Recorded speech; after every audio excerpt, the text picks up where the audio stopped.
Le cancer du col de l'utérus est l'un des cancers féminins les plus fréquents dans les pays pauvres, une maladie qui provoque plusieurs décès par an. En Guinée, près de 1400 femmes décèdent chaque année de cette maladie.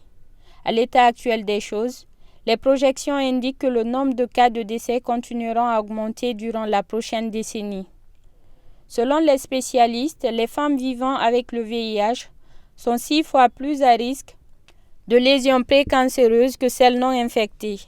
Le col de l'utérus est la partie étroite et inférieure de l'utérus qui le relie au vagin.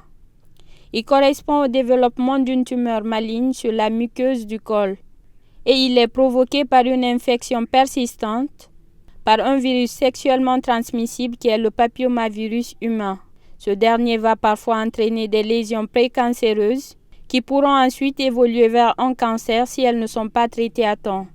Quels sont les symptômes de cette maladie? Nous avons en premier temps des saignements après les rapports sexuels, des saignements en dehors des périodes de règles, des douleurs pendant les rapports sexuels, des pertes blanches, des douleurs dans la zone péluvienne, une gêne pour uriner, une envie pressante et continue d'aller à la selle, des douleurs lombaires. Un examen gynécologique pourra alors vous rassurer ou détecter au plus vite une tumeur dont le stade de développement sera précisé par d'autres examens.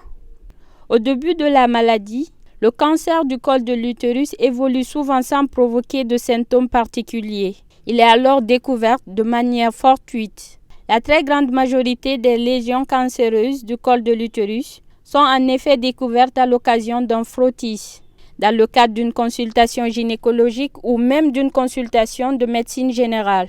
Lorsque le frottis relève la présence de lésions, de dysplasie, et que le test HPV confirme l'infection au papillomavirus, le gynécologue peut pratiquer une biopsie pour prélever les lésions et analyser par des examens anatomopathologiques. Si les lésions sont cancéreuses, des examens d'imagerie ainsi qu'une prise de sang pourront être indiqués pour mieux évaluer la possibilité d'extension de la tumeur et le stade d'avancement du cancer. En fonction des résultats, un protocole de traitement du cancer pourra être mis en place. Le traitement du cancer repose principalement sur une association de chirurgie et de radiothérapie. Le gynécologue et le cancérologue peuvent préconiser différentes interventions chirurgicales. L'amputation du col de l'utérus consiste à retirer le col de l'utérus de la femme tout en gardant le corps pour une éventuelle grossesse. Chez la femme plus âgée, on effectue l'ablation de l'utérus. Dans certains des cas, ce schéma thérapeutique peut être complété par une chimiothérapie si la tumeur fait plus de 4 cm ou que les tumeurs se sont propagées dans différentes régions. Un traitement par chimiothérapie peut également être prescrit en plus de la radiothérapie externe. Il faut noter que la radiothérapie, la chimiothérapie.